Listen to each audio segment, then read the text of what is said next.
Mr. President, today, as millions of Americans in Illinois and across the nation finish filing their taxes, I come to the floor to discuss the most recent tax reform bill considered by the United States Senate and House of Representatives.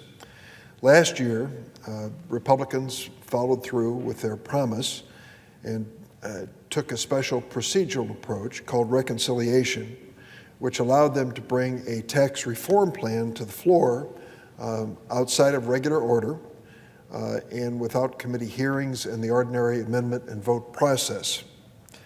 Democrats were not really participants in this, but only observers under the reconciliation process.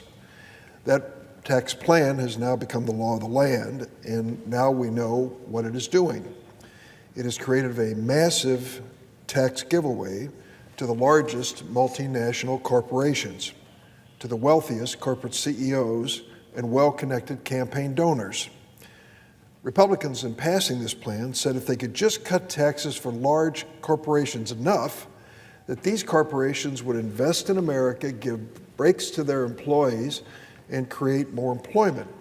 The benefits of these tax breaks to the corporations supposedly would trickle down to workers in the form of higher wages, and the economy would explode, creating new jobs.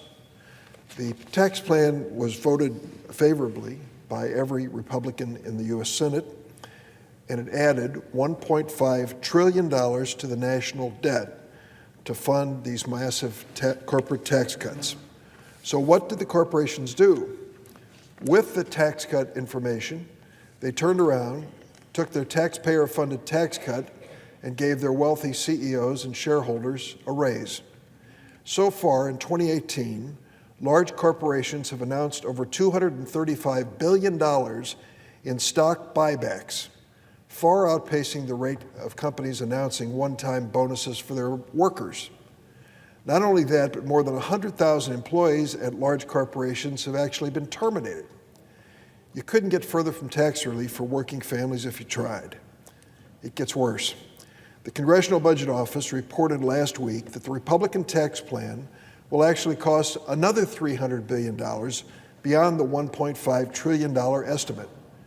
Our children and grandchildren will pay off the cost of this tax cut for the wealthiest people in America and the largest corporations.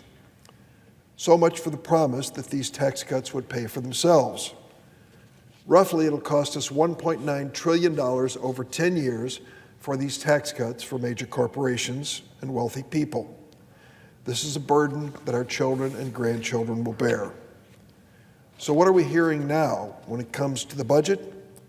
Just last week, after seeing that the plan he voted for was expected to add $1.9 trillion to the deficit, Republican Tennessee Senator Corker said, and I quote, "If it ends up costing what has been laid out here, it could well be one of the worst votes I've made," end of quote.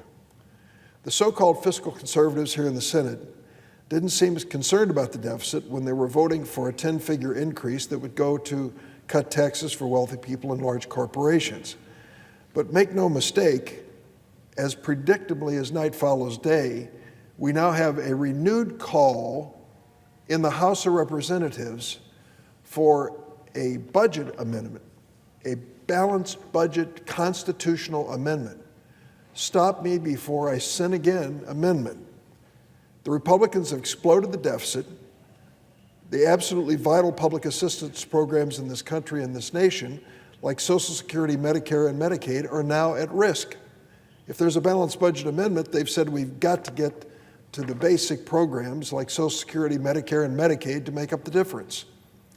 I think that is unconscionable, to give tax breaks to people who are well off and comfortable, and then to cut the basics of human existence for many senior citizens in Social Security and Medicare.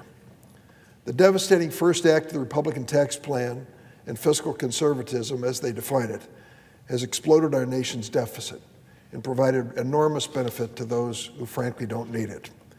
We can't let the second act be a balanced budget constitutional amendment that will end up pillaging the basic programs that help low and middle income Americans the most in the name of fiscal responsibility.